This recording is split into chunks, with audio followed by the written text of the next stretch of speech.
चलिए दोस्तों नमस्कार। अभ्युदय कोचिंग में आपका स्वागत है। उत्तर प्रदेश सरकार के द्वारा गरीबों के लिए, गरीब अभ्यर्थियों के लिए, गरीब स्टूडेंट के लिए जो योजना चलाई जा रही है उसमें आपका स्वागत है। तो जो इसके पिछले टाइम पर जो आपको वीडियो दिया गया था वो चूँकि एथिक्स से संबंधित जो वीडियो दिए गए हैं अब तक, उनमें जो पिछले वाली वीडियो आपको दिया गया था वो प्रॉपर्टी इन गवर्नेंस का पार्ट फर्स्ट दिया गया था। आज का जो वीडियो उसी से संबंधित जो शेष जो पार्ट 2 है वो आज आपको पार्ट दिया जा रहा है। तो पिछले बार जो प्रॉपर्टी इन गवर्नेंस का जो फर्स्ट पार्ट दिया गया था उसमें जो गुड गवर्नेंस था, वो गुड गवर्नेंस से संबंधित गुड गवर्नेंस, ठीक है, गुड गवर्नेंस से संबंधित वीडियो दिया गया था।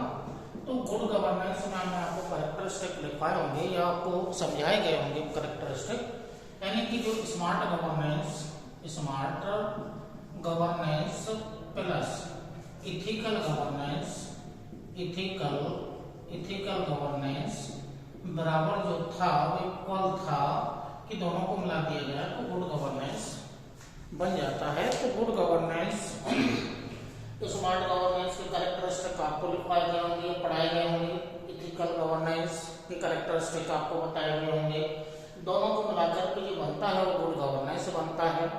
इससे ये पहले वीडियो में आपको दिए गए होंगे और इसी क्रम में आपको कैरेक्टरिस्टिक यानी कि गुड गवर्नेंस के कैरेक्टरिस्टिक क्या क्या होने चाहिए। तो गुड गवर्नेंस के कैरेक्टर्स क्या क्या होने चाहिए, वो कैरेक्टर्स में आपको पिछले टर्म पर आपको एग्जाम्पल के द्वारा या एग्जाम्पल के माध्यम से आपको बताया गया होगा। तो कौन कौन से कैरेक्टर हैं थोड़ा सा बैक में आप थोड़ा सा समझ लीजिएगा, तभी आगे जाकर के आपको आगे पढ़ाया जाएगा। तो पहला था रूल्स ऑफ लॉ था। दूसरा पार्टिसिपेशन वाला टॉपिक था, ठीक है, पार्टिसिपेशन वाला था। इक्वालिटी वाला टॉपिक था, इक्वालिटी वाला टॉपिक था।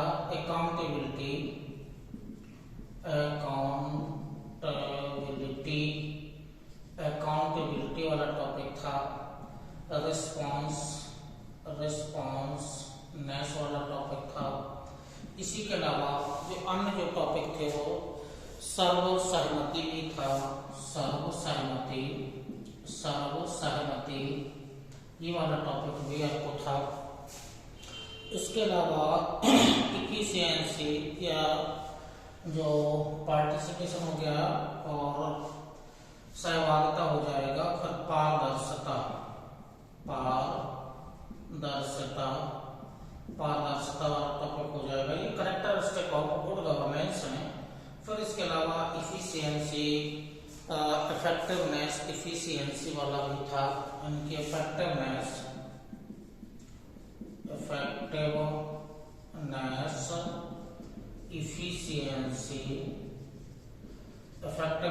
इफिशियंसी। तो ये जो प्रमुख जो कैरेक्टर थे, तो वो गुड गवर्नेंस के प्रमुख कैरेक्टर थे। पिछले टाइम पर आप लोगों से वार्तालाप हुई होगी। रूल्स ऑफ लॉ, पार्टिसिपेशन, सहभागिता, इक्वालिटी आवश्यकता के आधार पर भी है, बराबरी के आधार पर भी है। अकाउंटेबिलिटी, रिस्पॉन्सनेस, सर्वसहमति, पारदर्शिता, इफेक्टिवनेस, इफिशियंसी। तो ये जो प्रमुख कैरेक्टर हैं ये गुड गवर्नेंस के प्रमुख कैरेक्टर हैं। पिछले वीडियो में आपसे वार्तालाप इन कैरेक्टर के बारे में हुई होगी, विद एग्जाम्पल के साथ में हुई होगी। आज आपको इसी के आगे आपको लेके चलते हैं कि जो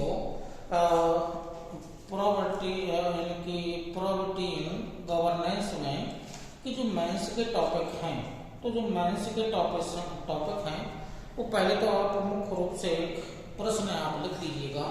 तो जो प्रश्न है वो प्रश्न आप एक लिख लीजिएगा। कैसे आप इसको सॉल्व करेंगे?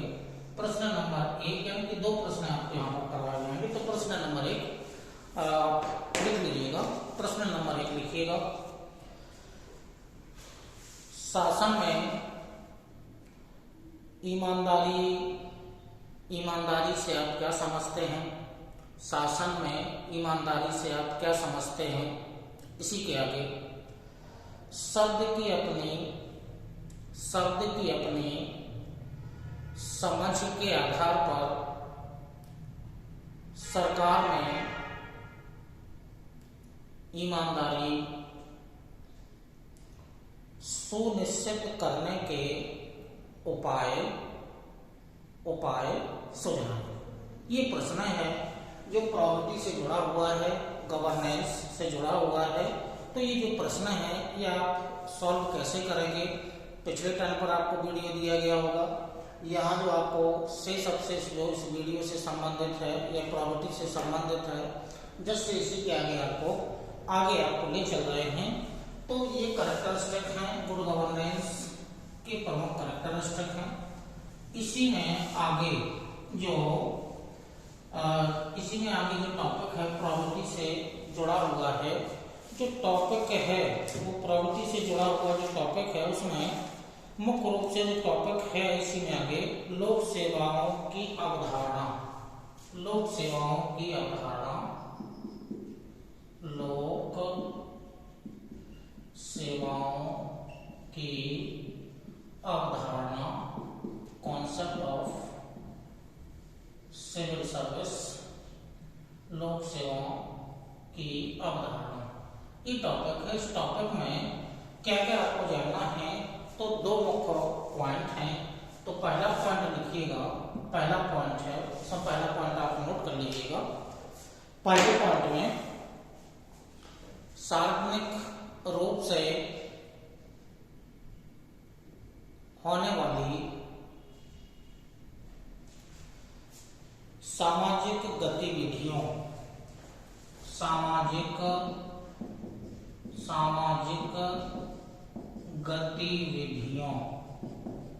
सामाजिक गतिविधियों को सार्वजनिक सेवा कहा जाता है। इसी में आगे सार्वजनिक जीवन के मूलभूत सिद्धांतों पर विचार करते समय किसी को सार्वजनिक सेवा में सिद्धांतों की आवश्यकता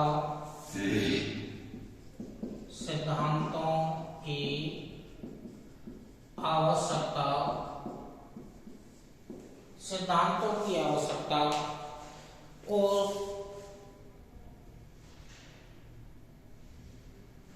स्वीकार करना चाहिए।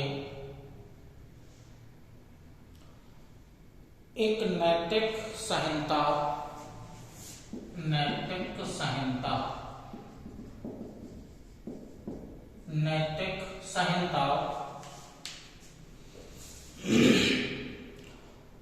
सार्वजनिक अधिकारियों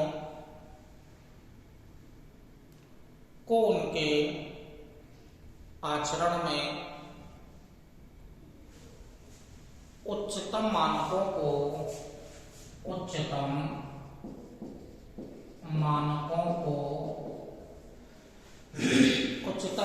को बनाए रखने में मदद करने के लिए एक मार्गदर्शक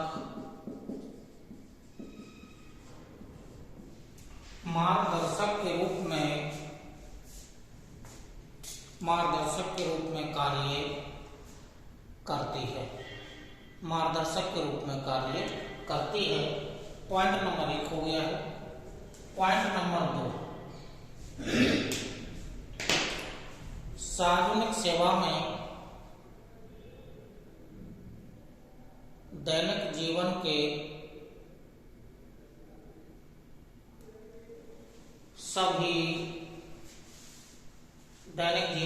सभी गुण शामिल हैं जो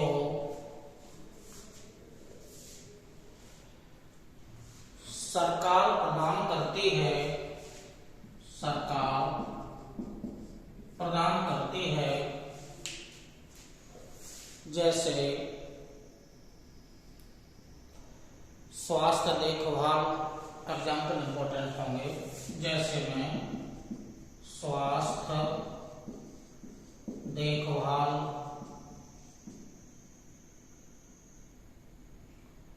अनुबंध, शिक्षा, आर्थिक,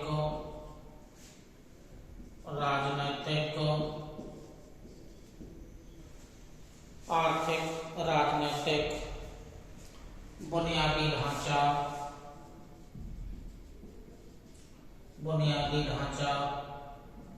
कानून व्यवस्था, ये एग्जाम्पल के रूप में होंगे। ये दूसरा पॉइंट है। तो लोक सेवाओं की अवधारणा में पहला पॉइंट हो गया है, लोक सेवाओं की अवधारणा में दूसरा पॉइंट है। दूसरा पॉइंट है ये दैनिक जीवन में कार्य जुड़े हुए हैं, लोक सेवकों से संबंधित हैं, जो सरकार ने दिए हैं, लोक सेवकों को दिए हैं। कौन कौन से दिए हैं कार्य? स्वास्थ्य सेवाओं की देखभाल करना, जैसे गवर्नमेंट के द्वारा कोई भी योजना चलाई गई है, मातृ शक्ति योजना है या प्रसव योजना है या जो आयुष्मान कार्ड योजना है या स्वास्थ्य संबंधी जो भी योजनाएं चलाई गई हैं, एक लोक सेवक को जो दायित्व दिया गया है उसे उस दायित्व को पूरा करना अनिवार्य है, जो उसे गवर्नमेंट के द्वारा दायित्व दिया गया है। इसी के अलावा अनुबंध, यानी कि जो अनुबंध करना, शिक्षा से संबंधित योजनाएं, आर्थिक से संबंधित योजनाएं, राजनीतिक से संबंधित और बुनियादी ढांचा, रोड, सड़क निर्माण, पुल, तालाब हुआ, इन सब का निर्माण, गांव क्षेत्रों में जो विभिन्न प्रकार के जो पेपर वर्क्स होते हैं, जल की व्यवस्था, नल की व्यवस्था, ये सरकार के द्वारा जो सिविल सेवकों को जो कार्य दिए जाते हैं उनको पूरा करना अनिवार्य होता है। मुख्य है कानून व्यवस्था। तो जो कानून व्यवस्था है, उस कानून व्यवस्था, जो कानून व्यवस्था को बनाए रखना, ये मुख्य पॉइंट है। तो सिविल सेवकों के ये मुख्य दैनिक कार्य हैं, प्रतिदिन के कार्य हैं, और इनको जो सिविल सेवक होता है वो अपनी कार्य क्षमता, अपनी जो पोटेंशियल है उसके आधार पर वो इन योजनाओं की देखभाल दैनिक कार्यों के अंतर्गत आती है। और जो सिविल सेवक होते हैं वो विभिन्न प्रकार के कार्यक्रम चला करके इन योजनाओं का लाभ लाभार्थियों तक पहुंचाते हैं। ठीक है, जैसे विभिन्न प्रकार की योजनाएं चलाई जा रही हैं, तो जो लोग सिविल सेवकों के द्वारा विभिन्न प्रकार के आयोजन किए जाते हैं। समस्या का समाधान, इनकी समाधान दिवस के रूप में यानी कि लगाते हैं, समाधान दिवस के रूप में, मंगल दिवस के रूप में, या गांव क्षेत्रों में चौपाल लगा करके ये जो कार्य होते हैं, जो सरकार के द्वारा मंगल दिवस के रूप में, मंगल दिवस के रूप में, समाधान दिवस के रूप में, या गांव में चौपाल लगा करके इन योजनाओं या जो दैनिक कार्य हैं जो सिविल सेवक को दिए गए हैं उनका वह क्रियान्वयन अपने स्तर पर मंगल दिवस, समाधान दिवस, चौपाल दिवस के माध्यम से स्वास्थ्य की देखभाल, अनुबंध, शिक्षा, आर्थिक, राजनीतिक, बुनियादी ढांचा और कानून व्यवस्था का क्रियान्वयन लोक सेवकों के द्वारा दैनिक कार्यों के अंतर्गत किया जाता है। तो ये जो लोक सेवाओं की जो अवधारणा है, इसमें 2 पॉइंट मुख्य रूप से लोक सेवाओं की अवधारणा से लिए गए हैं। इसी क्रम में आगे जो मुख्य हैं, ये 2 पॉइंट हैं, इंपॉर्टेंट है दोनों पॉइंट। इसी क्रम में आगे जो अगला है, लोक सेवकों के लिए जो कुछ जो सिविल सेवकों के जो प्रमुख सिद्धांत हैं, तो उन सिद्धांतों को देखिएगा तो लोक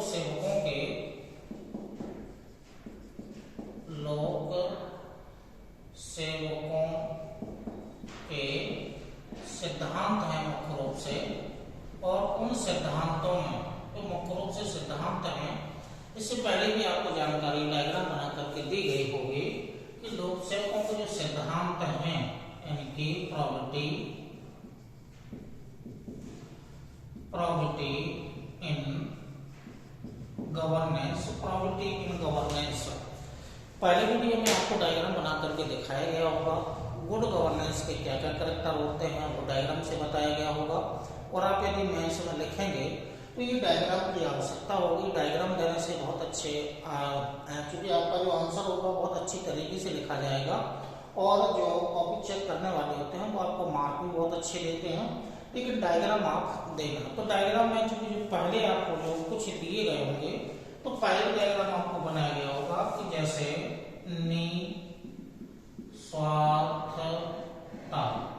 निस्वार्थता हो गया है, अखंडता हो गया है। अखंडता के अलावा इसी क्रम में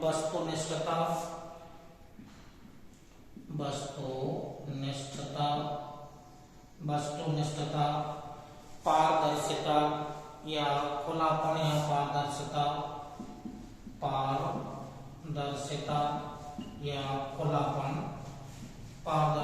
या खुलापन। इसी क्रम में जो जवाबदेही, अकाउंटेबिलिटी या जवाबदेही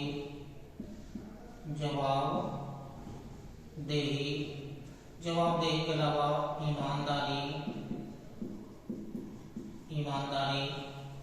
ईमानदारी के अलावा जवाबदेही, वस्तु अखंडता, निस्वार्थता, ईमानदारी, ये प्रमुख पॉइंट हैं जो प्रॉबिलिटी इन गवर्नेंस में के अंतर्गत हैं। तो लोक सेवकों के ये प्रमुख सिद्धांत हैं।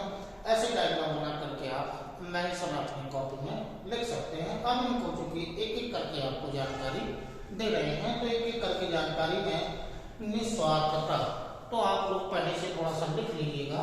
तो इसमें पहला टॉपिक है निस्वार्थता, हेड लगाइएगा निस्वार्थता में आपको लिखना है निस्वार्थता। एग्जाम्पल जब आपको टॉपिक में के अंतर्गत लिखवा दिया जाएगा, तो एग्जाम्पल हम आपको जो एग्जाम्पल बताएंगे वो हो सकता है कि आपको याद ना रहे, लेकिन आपको लिखवा दिया जाएगा तो आप एग्जाम्पल खुद अपने आप से बना करके अपने खुद के एग्जाम्पल डाल सकते हैं। तो थोड़ा सा लिख लीजिएगा तो क्या है निस्वार्थता। लिखिएगा, सार्वजनिक पद पर बैठे लोगों को ही जनहित में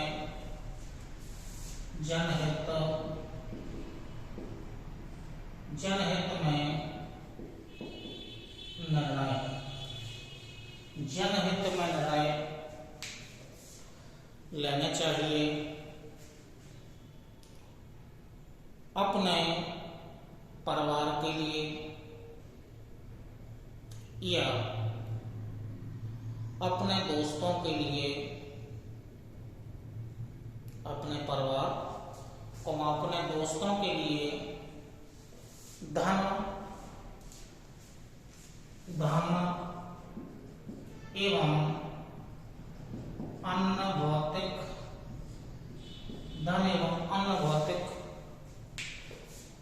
लाभ प्राप्त करने के लिए ऐसा करने से बचना चाहिए। यानी कि एग्जाम्पल के माध्यम से आप स्पष्ट रूप से जनहित में आपको निर्णय लेना है, और जनहित जो भी आपको कार्य दिया गया है या किसी भी क्षेत्र से कार्य से संबंधित कोई भी कार्य हो, तो जो भी आपको निर्णय लेना है तो निस्वार्थता के साथ लेना है। ना तो आपको दोस्ती देखनी है, ना रिश्तेदारी देखना है, ना परिवार देखना है, भाई भतीजावाद, ये सब कुछ नहीं देखना है। आप एक लोक सेवक हैं। लोक सेवक की दृष्टि से जो भी आपको निर्णय लेना है वो जनहित में आपको निर्णय लेना है। और इसी क्रम में जो सरकार के धन का दुरुपयोग नहीं करना चाहिए और साथ में जो भौतिक जो संसाधन है इनका भी दुरुपयोग नहीं करना चाहिए। आप एक उच्च अधिकारी हैं, यदि धन का उपयोग किया जाए तो ठीक तरीके से धन का उपयोग करना चाहिए। आवश्यकता नहीं है कि आपके पास गवर्नमेंट ने 2-3 वाहन दिए हैं तो उन वाहनों का उपयोग अपने मित्रों के लिए, भौतिक संसाधन के अंतर्गत है, मित्रों के लिए, दोस्तों के लिए, या इस प्रकार का अनावश्यक जो खर्च हैं इससे आपको बचना चाहिए।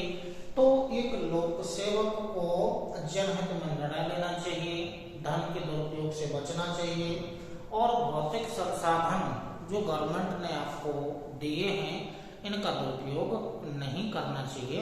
तो एग्जाम्पल बहुत सारे बन सकते हैं, ये स्वयं से आप विभिन्न प्रकार के एग्जाम्पल आप अपनी तरफ से भी डाल सकते हैं। तो पहला टॉपिक हो गया है निस्वार्थता। दूसरा है टॉपिक है अखंडता। अगला टॉपिक है, इनकी विशेषता आपको लिखा है अखंडता। तो अखंडता के अंतर्गत लिखिएगा, हेडिंग डालिएगा अखंडता। सार्वजनिक कार्यालय के धारकों को खुद को बाहरी पार्टियों या समूहों, बाहरी पार्टियों और समूहों के प्रति किसी प्रकार के कर्ज डालने से बचना चाहिए जो उनके आधिकारिक दायित्वों को पूरा करने के आधिकारिक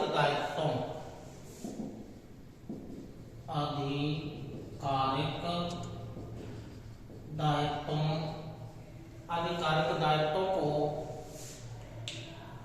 पूरा करने के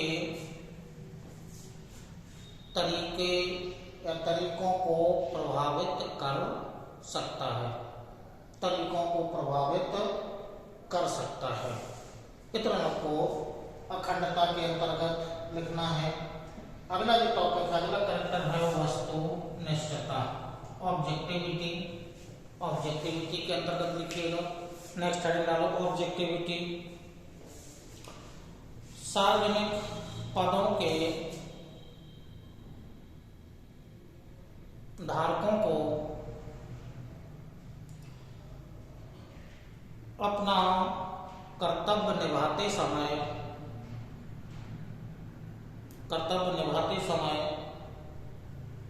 योग्यता के आधार पर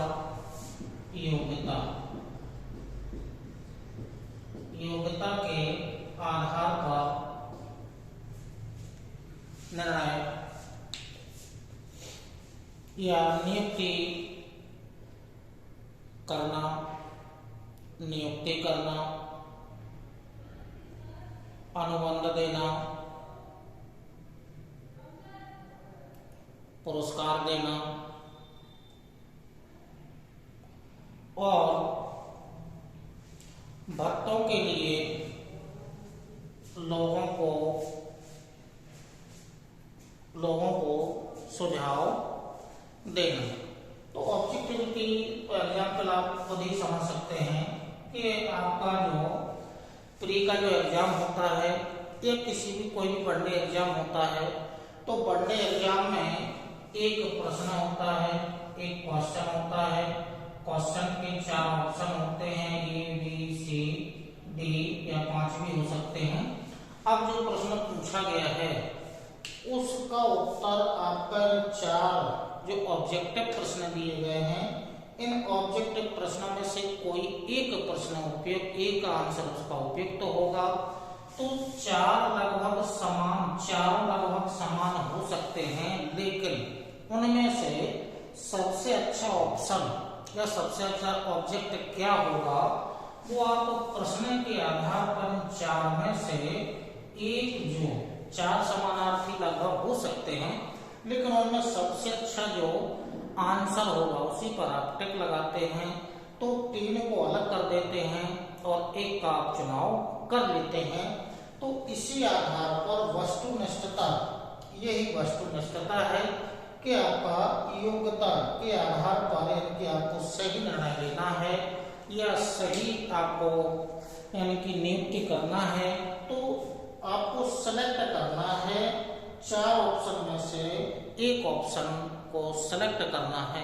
इनकी मतलब ये है कि जो भी योजनाएं परियोजनाएं गवर्नमेंट के द्वारा चलाई जा रही हैं, जो वास्तविक लाभार्थी है, जिसको वास्तव में आवश्यकता है या जिसको वो योजना चलाई गई है, उसी के लिए ही आपको चुनाव करना है। तो ये आपके लिए ऑब्जेक्टिविटी होगी।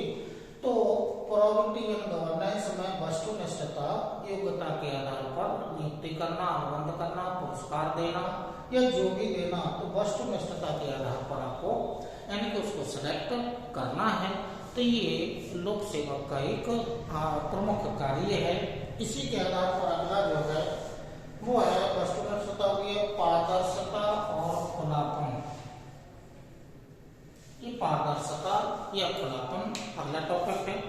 तो अगले टॉपिक में लिख लीजिएगा पारदर्शिता या खुलापन। सार्वजनिक पदाधिकारियों के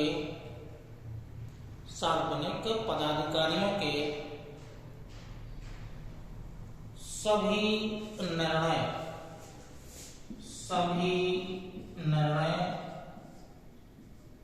या कार्य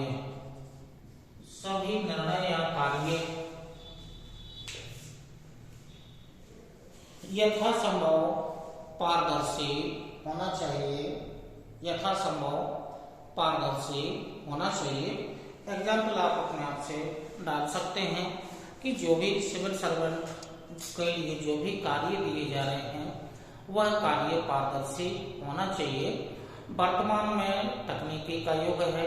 तकनीकी के युग से पूर्व बहुत सारे कार्य ऐसे होते थे कि जो लाभार्थी है, लाभार्थी को लाभ ना दे करके अन्य किसी दूसरे व्यक्ति को जिसे आवश्यकता नहीं है या जो गरीब की श्रेणी में नहीं है, उसके लिए भी लाभ दे दिया जाता था, क्योंकि पारदर्शिता नहीं थी। वर्तमान डिजिटल का जो एज है, उस डिजिटल एज में पारदर्शिता निश्चित है कि पारदर्शिता आई है।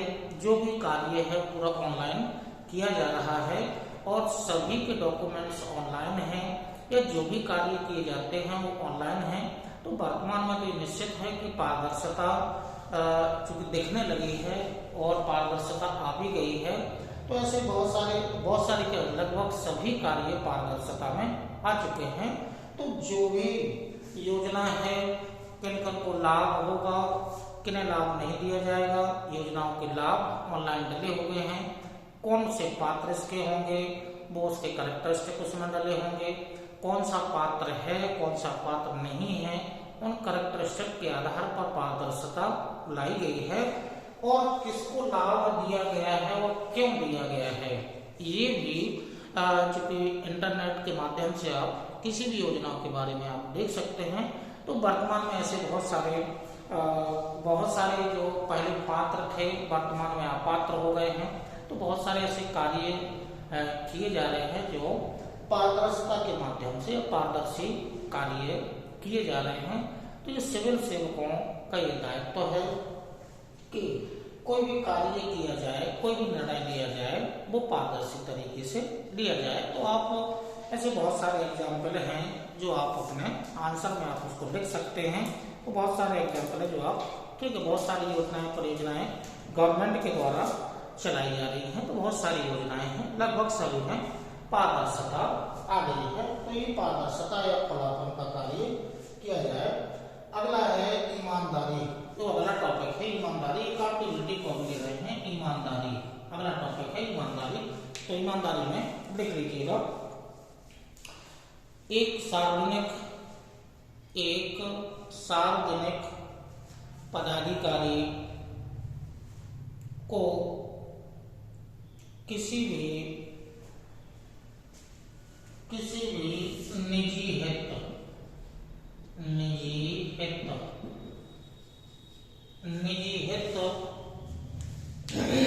की घोषणा नहीं करनी चाहिए, निजी हित की घोषणा नहीं करनी चाहिए जो उनके कर्तव्यों के साथ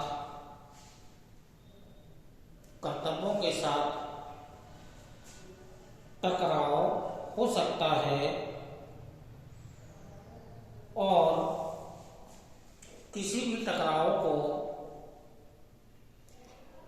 संबोधित करने के लिए ऐसे उपाय करना चाहिए जो सार्वजनिक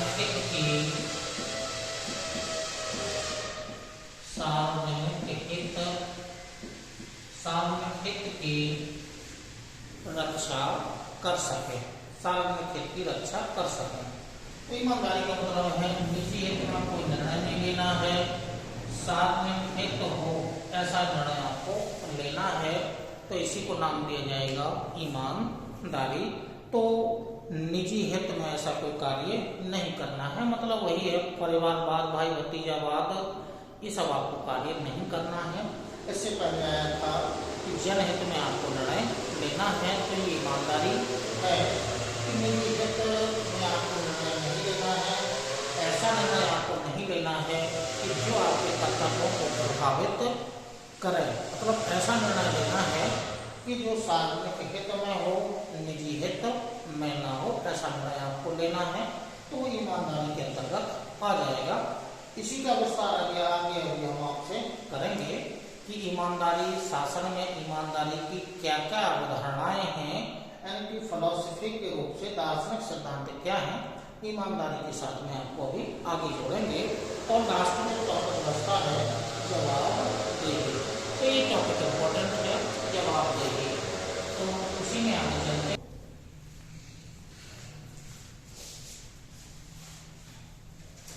चलिए, जो प्रमुख लोक सेवकों के सिद्धांत हैं, उन लोक सेवकों के सिद्धांत में एक मुख्य टॉपिक है जवाबदेही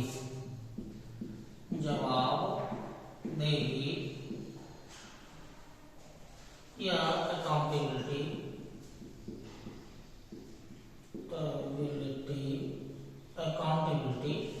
ये इम्पोर्टेंट टॉपिक है। जवाबदेहिता लोक सेवकों के सिद्धांतों में जवाबदेहिता इम्पोर्टेंट टॉपिक है। इम्पोर्टेंट टॉपिक तो जो भी आपको इसके पहले दिए गए हैं सभी लोक सेवकों के सिद्धांत ही हैं, लेकिन अकाउंटेबिलिटी मुख्य है, इसको थोड़ा सा विस्तार में चलेंगे। तो लोक सेवकों के जो प्रमुख सिद्धांत हैं उनमें से अकाउंटेबिलिटी जो टॉपिक है वो इम्पोर्टेंट टॉपिक है। अकाउंटेबिलिटी, तो अकाउंटेबिलिटी में देखिएगा कि अकाउंटेबिलिटी क्या है, इसका क्वेश्चन आपको जानना, इसका आंसर जानना है, कितने प्रकार की होती है और इसको मजबूत बनाने के क्या उपाय हैं, यानी कि सुदृढ़ करने के उपाय, क्या हैं, ये थोड़ा सा टॉपिक विस्तार से चलेंगे।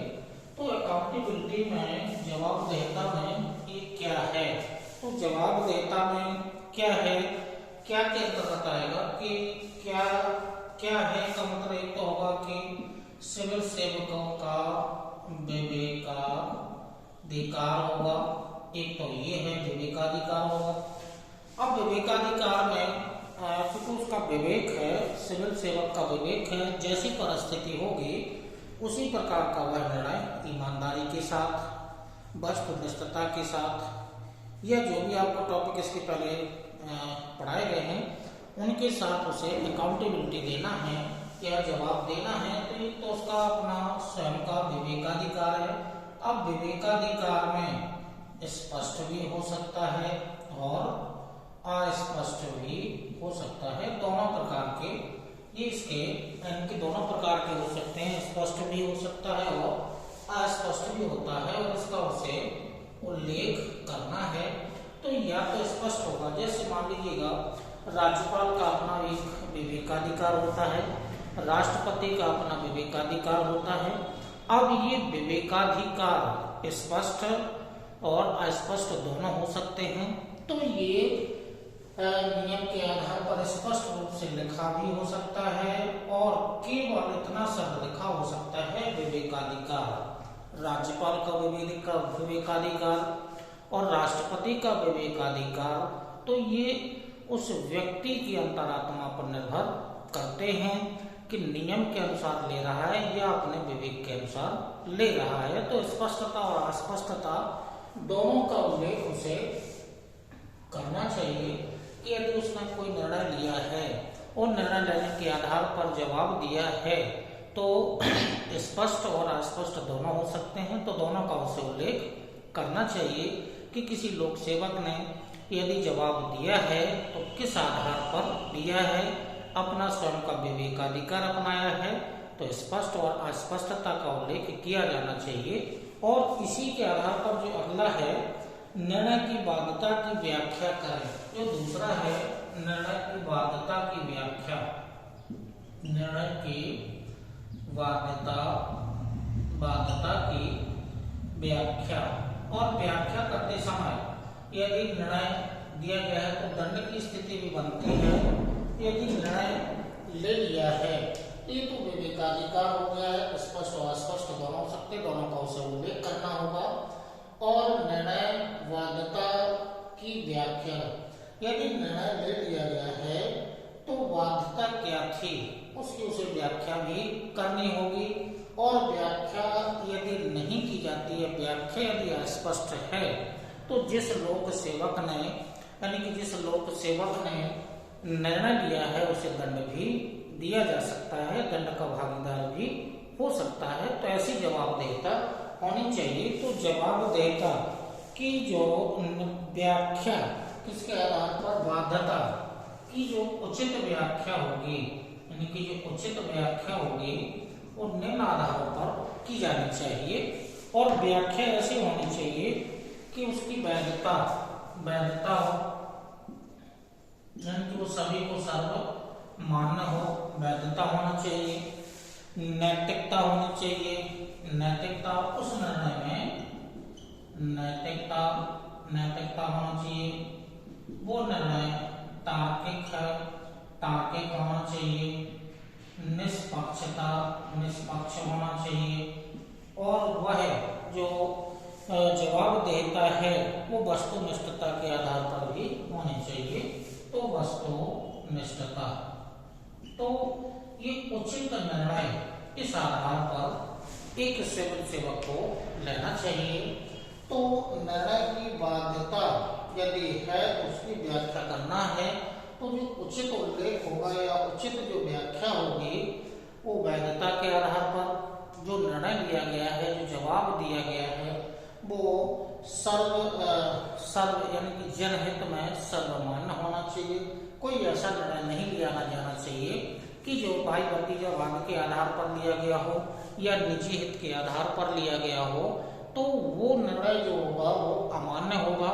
तो सभी को सर्वमान्य होना चाहिए। तो वैधता के आधार पर, नैतिकता के आधार पर, तार्किकता के आधार पर, निष्पक्षता के आधार पर, वस्तुनिष्ठता के आधार पर उस निर्णय की या उस जवाबदेहिता की व्याख्या की जानी चाहिए। तो इस आधार पर वो निर्णय ले सकता है। तो जवाबदेही क्या है, ये इसके आधार हैं। ठीक है, ये मुख्य इसके आधार हैं। कितने प्रकार की होती है ये प्रकार और देख लेते हैं। जवाबदेहिता के प्रकार फिर बाद में चलेंगे। सुदृढ़ बनाने के उपाय क्या हैं, तो प्रकार में देखिएगा किसके प्रति, प्रकार में किसके प्रति, एक टॉपिक तो ये है किसके प्रति है, और दूसरा है जो दूसरा इसी में टॉपिक है, दो प्रकार की होगी जवाबदेहिता, किसके प्रति और किस प्रकार की, ये दोनों किस प्रकार की। तो जवाबदेहिता दो प्रकार की होती है, किसके प्रति और किस प्रकार की। अब किसके प्रति जवाबदेही होगी, चूंकि कोई भी क्षेत्र हो, चाहे वो निजी क्षेत्र होता है चाहे वो सार्वजनिक क्षेत्र होता है, एक हायरार्की होती है। एक हायरार्की का वरीयता क्रम होता है। वरीयता क्रम के आधार पर जो जवाबदेहिता होती है वो किसके प्रति, ये उच्च अधिकारियों के, अधीनस्थ अधिकारियों के प्रति या अधीनस्थ अधिकारियों के अपने उच्च अधिकारियों के प्रति, तो किसके प्रति। अब किसके प्रति में मतलब पहला जो टॉपिक है इसमें या तो होना चाहिए ऊर्ध्वाधर।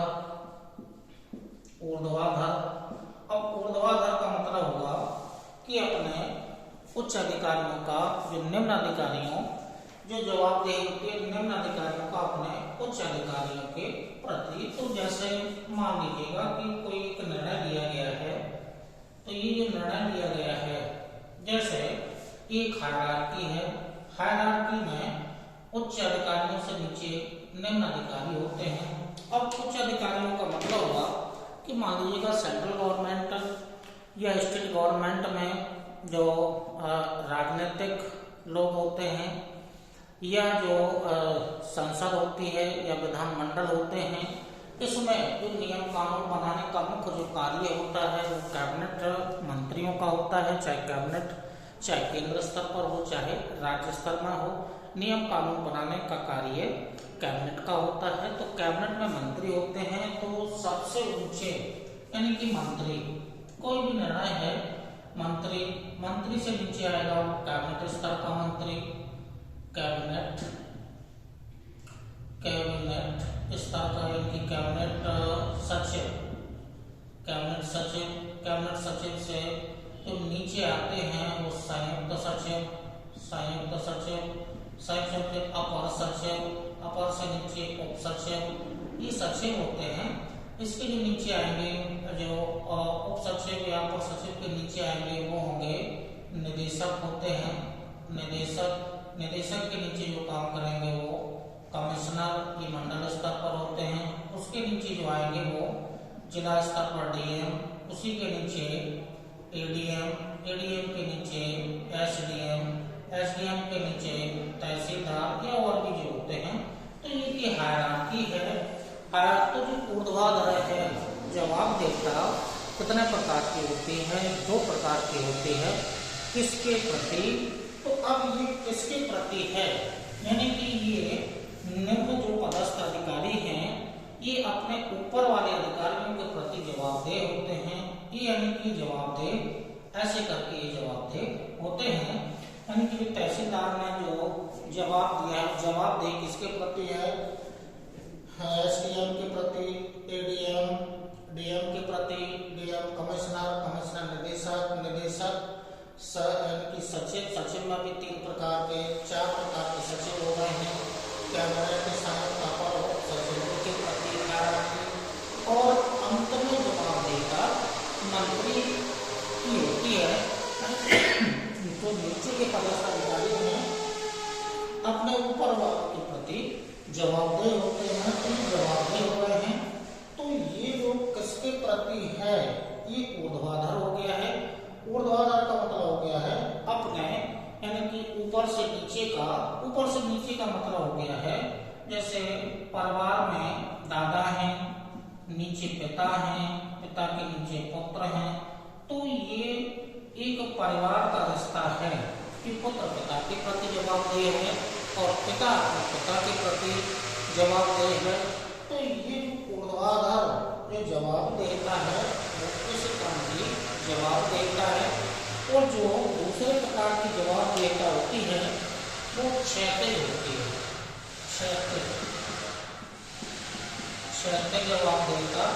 क्षैतिज जवाबदेह का मतलब होता है यानी कि भाई बहन में जो रिश्ता होता है, भाई बहन, ठीक है, ये क्षैतिज होती है भाई बहन। अब ये क्षैतिज होता है, क्षैतिज का मतलब हुआ कि जैसे कार्यपालिका न्यायपालिका के प्रति, न्यायपालिका कार्यपालिका के प्रति। अब वो कौन सी परिस्थितियां हैं जिसमें एक दूसरे के प्रति जवाबदेह बन जाते हैं, तो जैसे भाई बहन। और दूसरे यदि हम उसमें देखें तो जो कार्यपालिका न्यायपालिका के प्रति और न्यायपालिका कार्यपालिका के प्रति, तो कुछ परिस्थितियां होती हैं जिनमें वह एक दूसरे के प्रति जवाबदेह होते हैं। तो जो कार्यपालिका है, जो कार्यपालिका जवाबदेह न्यायपालिका के न्यायपालिका, तो कार्यपालिका न्यायपालिका को न्यायपालिका कार्यपालिका के प्रति जवाबदेह होती है।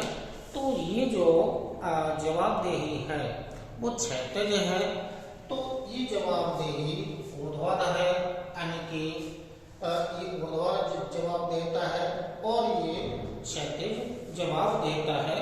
तो ये इस प्रकार की पहले प्रकार के हो गए हैं किसके प्रति, तो यानी कि जवाबदेह अपने उच्च अधिकारियों के प्रति जवाबदेह होते हैं। तो ये किसके प्रति जवाब देता है, अब जानना है किस प्रकार की जवाबदेहता। तो किस प्रकार की जवाबदेहता के अंतर्गत किस प्रकार की जवाबदेहता, तो किस प्रकार की जवाबदेहता में किस प्रकार की, तो किस प्रकार की में आएगा, तो किस प्रकार की जवाबदेहता, तो पहले प्रकार के तो हो गए इसके प्रति, और दूसरा है किस प्रकार की। अब किस प्रकार में कुछ पॉइंट आ रहे हैं, जैसे लीगल वैध होना चाहिए, लीगल यानी कि वैध होना चाहिए, और दूसरा जो है वो पॉलिटिकल होना चाहिए, पॉलिटिकली रूप से,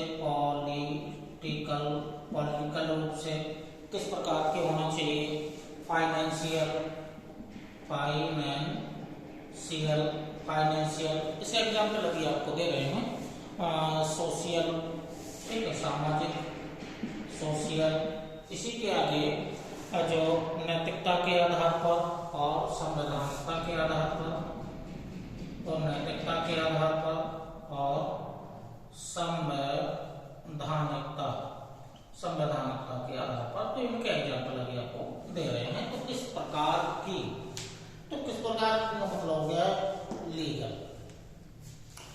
जो भी आपने निर्णय लिया है या जो भी आपकी जवाबदेहता है वो लीगल होना चाहिए, वैध होना चाहिए। वैध का मतलब है कि अनुच्छेद के आधार पर होना चाहिए, यानी कि रूल्स, लॉ, आर्टिकल इनके आधार पर आपकी जवाबदेहता होनी चाहिए। तो वो जवाबदेहता किसी अनुच्छेद के आधार पर है, किसी नियम, कानून, अधिनियम के आधार पर है, और किसी नियम पर नियम के आधार पर है। तो वो आपकी जो जवाबदेहता है वो लीगल जवाबदेहता है।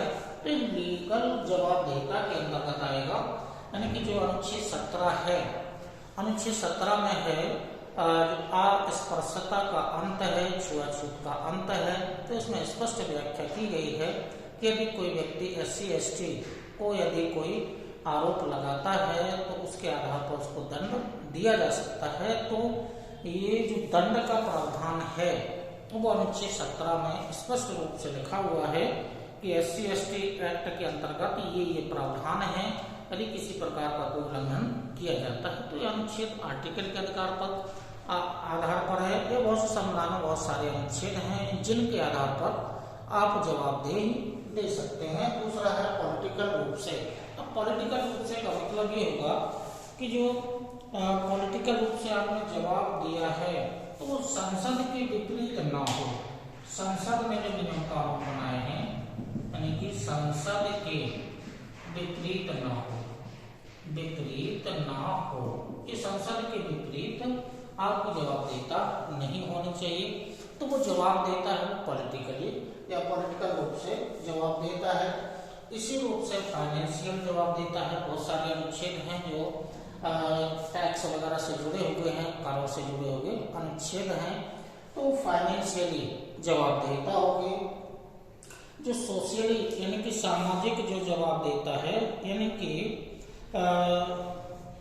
जो सरकार ने सेंट्रल गवर्नमेंट, स्टेट गवर्नमेंट ने जो समाज के लिए जो वादे किए हैं सोशली, जो वादे किए हैं इनके वादों को पूरा करना, वादों को पूरा करना, वादों को पूरा करना, ये आपकी सोशल जिम्मेदारी है। इनकी सामाजिक जिम्मेदारी को पूरा करना ये आपकी सामाजिक सोशल, यानी कि कोई भी योजना परियोजना कोई भी नियम कानून समाज पर लागू होता है तो वो यानी कि वादों को पूरा करना। यह वादों को पूरा करने का मतलब ये होगा कि जैसे घोषणा पत्र जारी होते हैं, घोषणा पत्र, तो जब चुनाव का समय आता है तो सरकार विभिन्न प्रकार के अपने चुनाव पत्र, चुनाव घोषणा पत्र जारी करती है। तो बाद में उन चुनावी जो घोषणा पत्र जारी किए गए उनको 5 साल में पूरा करने का प्रयास करती है। उसी घोषणा पत्र के आधार पर जो कार्य करती है, तो घोषणा पत्र के आधार पर जो कार्य जो सरकार की बहुमत से आई है उसको घोषणा पत्र के आधार पर कार्य करना होगा। तो सिविल सेवकों को जो घोषणाएं की गई हैं उनको सरकार लाएगी और उन्हीं जो सरकार घोषणा लाएगी उन्हीं को आपको पूरा करना है। ये सोशली हो जाएगा, फिर नैतिकता हो जाएगा और इसी आधार पर संवैधानिकता, यानी कि नैतिकता के आधार पर जो भी इसके पहले नियम पढ़ाए गए होंगे इनका जो रूल्स हैं उसके आधार पर आपको कार्य करना है। और दूसरा है संवैधानिकता, यानी कि संविधान के आधार पर जैसे सबरी माला मंदिर, तो सबरीमाला मंदिर है जो केरल का सबरीमाला मंदिर है, कई वर्षों से इसमें महिलाओं के लिए प्रवेश वर्जित है, जबकि संविधान में समानता का अधिकार है, यानी कि उतना ही अधिकार पुरुषों को दिया गया है, उतना ही अधिकार महिलाओं को दिया गया है। चाहे वो कोई सा भी क्षेत्र हो, धार्मिक क्षेत्र हो, चाहे वो सामाजिक क्षेत्र हो, चाहे वो कोई सा भी क्षेत्र हो, बराबरी का अधिकार दिया ही गया है, समानता का अधिकार है ही। तो इस आधार पर लिंग, जाति, धर्म, स्थान और निवास के आधार पर किसी प्रकार का भेदभाव नहीं किया जा सकता। ये मूल अधिकार ही है, यानी कि मूल अधिकार है। तो इस सबरीमाला मंदिर में प्रवेश, जबकि सर्वोच्च न्यायालय ने कहा है कि दोनों को अधिकार है, महिलाओं और पुरुषों को समान अधिकार है, लेकिन यहाँ के जो स्थानीय निवासी हैं वो महिलाओं को प्रवेश नहीं करने देते हैं, जबकि सर्वोच्च न्यायालय ने स्पष्ट कहा है कि दोनों को अधिकार है। तो वो जो सबरीमाला में प्रवेश का जो निर्णय दिया गया है वो संवैधानिकता के आधार पर जवाबदेही है। अब प्रवेश कराना लोक सेवकों का काम है, न्यायालय का काम है कि उसने अपना निर्णय दे दिया है। अब काम लोक सेवकों का है कि लोक सेवक अपना जो कार्य है वो पूरा करते हैं या नहीं। तो ये जवाब के हैं, इसी आधार पर आगे है इसके प्रकार होते हैं, इसके प्रकार हैं और इम्पोर्टेंट है इसको सुदृढ़ जवाबदेही को सुदृढ़ या मजबूत बनाने के उपाय कौन से उपाय हैं जिससे हम इसे मजबूत बना सकते हैं। तो पहले एक क्रम से आपको लिखे दे रहे हैं, तो उसके बारे में एग्जाम्पल के माध्यम से आपको एक क्रम से यानी कि आपको समझा दिया जाएगा। तो पहला है सूचना का अधिकार, सूचना का अधिकार पहला हो जाएगा।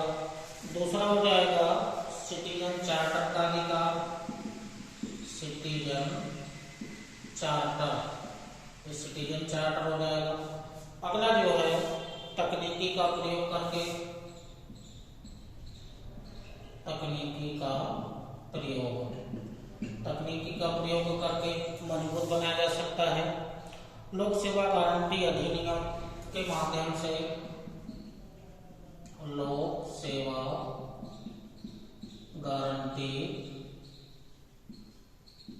अधिनियम के माध्यम से इसे मजबूत बनाया जा सकता है। जन सहभागिता, जन सहभागिता, जन या जन सहयोग या जन या जागरूकता कर लेना, जागरूकता से मजबूत बनाया जा सकता है जवाबदेही को। विभागों की जवाबदेही तो स्वतंत्र संस्थाएं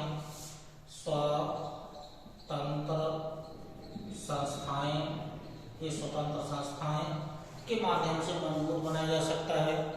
जन सुनवाई के माध्यम से मजबूत बनाया जा सकता है। भ्रष्टाचारियों पर कठोर दंड, यानी कि भ्रष्टाचारियों पर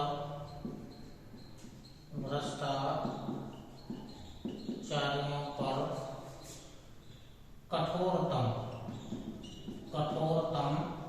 कार्यवाही, ये भ्रष्टाचारियों पर कठोरतम कार्यवाही।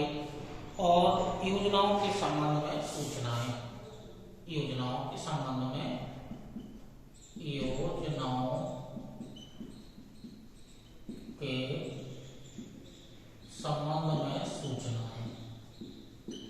ये प्रमुख टॉपिक हैं जिसके आधार पर जवाबदेही को, अकाउंटेबिलिटी को मजबूत बनाया जा सकता है। तो ये जवाबदेही को मजबूत बनाने के ये प्रमुख हथियार हैं। ये इन हथियारों का प्रयोग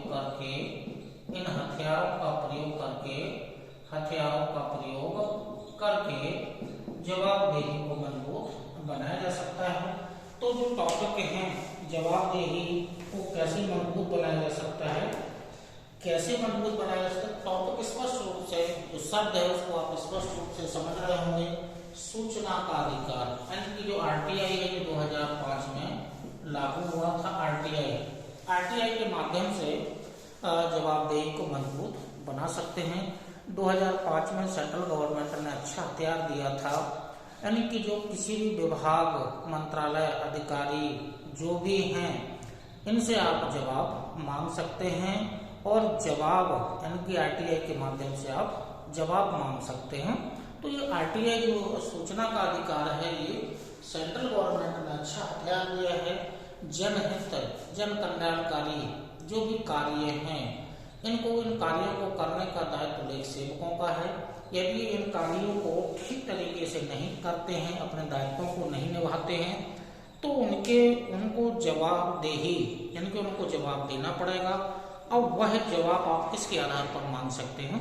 सूचना के अधिकार के आधार पर आप मांग सकते हैं। तो सूचना का अधिकार है सिटीजन चार्टर, सूचना का अधिकार हो गया है सिटीजन चार्टर, यानी कि सिटीजन चार्टर जो लाया गया था।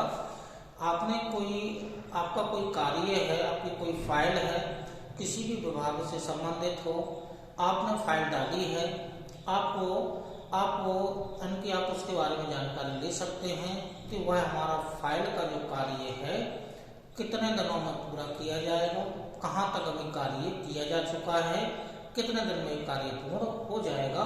तो सिटीजन चार्टर के माध्यम से आपको जानकारी दे दी जाएगी कि आपका कार्य कहाँ तक पहुँचा है। तकनीकी का प्रयोग करके, तो वर्तमान में तो इंटरनेट का प्रयोग है, जवाबदेही तुरंत आपको मिल जाएगी। सुबह फाइल डाली है, कोई भी योजना का लाभ है, आप लाभार्थी हैं, तो आपने आज कार्य करवाया, शाम को आपको सूचना मिल जाएगी कि आपको इस योजना का लाभ कितने दिनों में दे दिया जाएगा, या आपका कार्य यहाँ तक पूरा किया जा चुका है। तो इंटरनेट के माध्यम से आपका पूरा पारदर्शिता और जवाबदेही स्पष्ट रूप से तकनीकी के माध्यम से, ठीक है। और इनके बारे में बहुत सारे एग्जाम्पल बनेंगे। ये एग्जाम्पल शब्द के माध्यम से आप खुद एग्जाम्पल आप बना सकते हैं। जरूरी नहीं है कि जो एग्जाम्पल हम दे रहे हैं वही आपको जानना है। तो ये बहुत सारे जो शब्द दिख रहे हैं, शब्द के आधार पर आप बहुत सारे एग्जाम्पल बना सकते हैं। लोक सेवा गारंटी अधिनियम, ठीक है, लोक सेवा गारंटी अधिनियम, ठीक है, इसमें जो डीएल है, यानी कि ड्राइवर लाइसेंस है, आईडी हुआ, या जो भी बहुत सारे ऐसे कार्य हैं वो लोक सेवा गारंटी अधिनियम के माध्यम से किए जाते हैं। जन सहभागिता जागरूकता, ये जागरूकता वाला टॉपिक इम्पोर्टेंट है। चूंकि भारत में साक्षरता धीमे धीमे करके बढ़ रही है, तो प्रत्येक नागरिक का अधिकार है कि जो भी सरकार के द्वारा योजनाएं चलाई जा रही हैं उसे उसके बारे में पूरी जानकारी होनी चाहिए। तो ये जन जागरूकता जो होती है इम्पोर्टेंट टॉपिक है। जन जागरूकता यदि भारत के नागरिकों में आ गई तो बहुत सारे कार्य, बहुत सारी योजनाएं और परियोजनाएं जो भी होंगी वो स्वयं ही सफल हो जाएंगी यदि नागरिक जागरूक है तो। ठीक है, तो नागरिक जागरूक है, अपने प्रति जागरूक है, समाज के प्रति जागरूक है, देश के प्रति जागरूक है, तो उसे जागरूक होना ही चाहिए। ठीक है, तो ये जागरूकता वाला टॉपिक इम्पोर्टेंट है। स्वतंत्र संस्थाएं होनी चाहिए, जवाबदेहिता में उसमें जो मजबूत बनाने में जवाबदेहिता एक इम्पोर्टेंट टॉपिक है। इसके अंतर्गत जन सुनवाई, ठीक है, तो जन सुनवाई भी आप समझ ही जाएंगे। जन सुनवाई, भ्रष्टाचारियों पर कठोरतम कार्यवाही, तो भ्रष्टाचारियों पर कठोरतम कार्यवाही, ये भ्रष्टाचारियों पर कठोरतम कार्यवाही का मतलब ये होगा कि जो भ्रष्टाचारी होते हैं, जो भ्रष्टाचार करने वाले लोक सेवक होते हैं या उनके अधीनस्थ जो भी होते हैं कर्मचारी, वो भ्रष्टाचार में संलिप्त होते हैं। तो भ्रष्टाचार में संलिप्त, वर्तमान में तो हो चुके भ्रष्टाचार धीमे धीमे करके कम, लेकिन फिर भी अभी भ्रष्टाचार हर विभाग में फैला हुआ है, हर योजना परियोजना में भ्रष्टाचार है, लेकिन वो दिखाई नहीं देता है। वो भ्रष्टाचार का जानकारी उसी व्यक्ति को होती है जिस व्यक्ति को अपना कार्य कराना होता है, या जो भी व्यक्ति अपना कार्य लोक सेवक के माध्यम से करवाते हैं वो उसी व्यक्ति को जानकारी होती है कि उस पर क्या बीती है। ठीक है, कितना उसने पैसा, कितना परसेंटेज किसको दिया है, कितना परसेंटेज किसको दिया है और कितने दिनों के बाद कार्य पूरा हुआ है, तो ये तो उसी व्यक्ति को जानकारी होती है। तो भ्रष्टाचार तो फैला हुआ ही है, लेकिन इसे कम करने का प्रयास आगे आने वाले समय में पूर्ण रूप से किया जाएगा। तो ऐसे भ्रष्टाचारियों पर प्रयास है कि विभिन्न राज्यों में, वर्तमान में विभिन्न राज्यों में जो भी परीक्षाएं करवाई जा रही हैं, लगभग वो परीक्षाएं, वो पेपर जो होते हैं वो लीक हो जाते हैं। ऐसा क्यों? तो या तो जो लोक सेवक हैं वो कमजोर हैं, अपने जवाबदेही उनकी नहीं है, उनके अकाउंटेबिलिटी नहीं सरकार ने तय की है। तो ऐसे भ्रष्टाचारियों पर कठोरतम कार्यवाही में या तो उनका बर्खास्त, उनको पूरा का पूरा बर्खास्त कर देना चाहिए, नौकरी से उनको हटा देना चाहिए और साथ ही साथ आर्थिक दंड भी उन पर लगाया जाना चाहिए। तो जैसे उत्तर प्रदेश में है या राजस्थान में है या कई राज्यों में है, पेपर लीक के मामले वर्तमान में बढ़ते जा रहे हैं, तो ऐसा जवाबदेही होना चाहिए। यानी कि सरकार को 5 IAS स्तर के अधिकारियों को कार्य सौंप दिया जाना चाहिए कि किसी प्रकार की कोई गड़बड़ी हुई तो 5 अधिकारियों को जेल में डाला जाना चाहिए और जितना नुकसान हुआ है उसकी पूरी भरपाई की जानी चाहिए। तो एक जवाबदेही तभी तय हो सकती है, पेपर लीक के मामले तभी समाप्त किए जा सकते हैं जब कुछ IPS या IAS अधिकारियों को ये 5 या 6 लोगों को कार्य सौंप दिया जाए कि ये कार्य आपका है और जो भी अधिकारी इसमें संलिप्त होगा उसको तुरंत जेल में डाल दिया जाए। तो ऐसे कार्य किए जा सकते हैं और आगे आने वाले समय में किए जाने ही चाहिए, तभी जाकर के जवाबदेहिता बढ़ेगी। और योजनाओं के संबंध में और जो बहुत सारी सूचनाएं हैं ये गवर्नमेंट को, यानी कि गवर्नमेंट को आने को देना चाहिए। पहले ब्लूप्रिंट के माध्यम से एक योजना का लाभ किनको होगा, किनको नहीं होगा, कौन लाभार्थी हैं, इस संबंध में पहले योजना को लागू करने से पहले उस योजना की यानी कि प्रत्येक व्यक्ति को तक उसकी जानकारी पहुंचाई जानी चाहिए, उसके बाद योजना को लागू किया जाना चाहिए।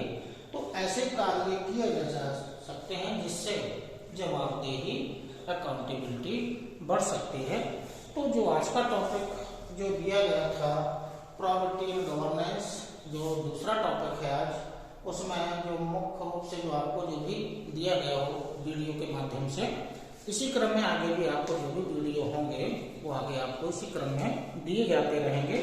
लेकिन इससे संबंधित कुछ प्रश्न जैसे एक प्रश्न अभी हमने आपको लिखवा दिया था और कुछ प्रश्न इससे सॉल्व हो सकते हैं, तो आपको 30 शब्दों में आपको प्रश्न लिखना है। 30 शब्दों में आपको प्रश्न के इनका आंसर लिखना है। कौन कौन से टॉपिक हैं वो टॉपिक आप देख लीजिएगा। आप 30 शब्दों में इनको लिख सकते हैं, यानी कि संवैधानिक नैतिकता, संवैधानिक नैतिकता। संवैधानिक नैतिकता क्या होती है 30 शब्दों में आपको लिखना है। और हितों का टकराव, हितों का टकराव, हितों का टकराव 30 शब्दों में लिखना है। अगला जो टॉपिक है सार्वजनिक जीवन में ईमानदारी, सार्वजनिक जीवन में ईमानदारी, ईमानदारी, इस पर आपको 30 शब्द लिखना है। डिजिटल यानी कि जो डिजिटीकरण है उसमें चुनौतियां क्या क्या बढ़ रही हैं, यानी कि तकनीकी युग में कौन कौन सी चुनौतियां हैं लोक सेवकों की, वो आपको लिखना है। कर्तव्यों के प्रति समर्पण, कर्तव्यों के प्रति समर्पण, ये टॉपिक हैं। इसके पहले हमने आपको प्रश्न एक आपको बोल दिया था कि ईमानदारी, तो आपको प्रश्न बोला गया था शासन में ईमानदारी से आप क्या समझते हैं, ये प्रश्न आपको लिख दिया गया होगा या लिखवा दिया गया होगा। अब इन 30 शब्दों में आपको इन शब्दों पर विचार करना है, 30 शब्दों में आपको लिखना है। तो प्रॉपर्टी इन गवर्नेंस में जो भी प्रश्न आपके बनते हैं वो आपके प्रश्न सॉल्व हो जाएंगे। तो इसी क्रम में आगे भी आपको वीडियो दी जाती रहेंगी। तब तक के लिए नमस्कार, धन्यवाद।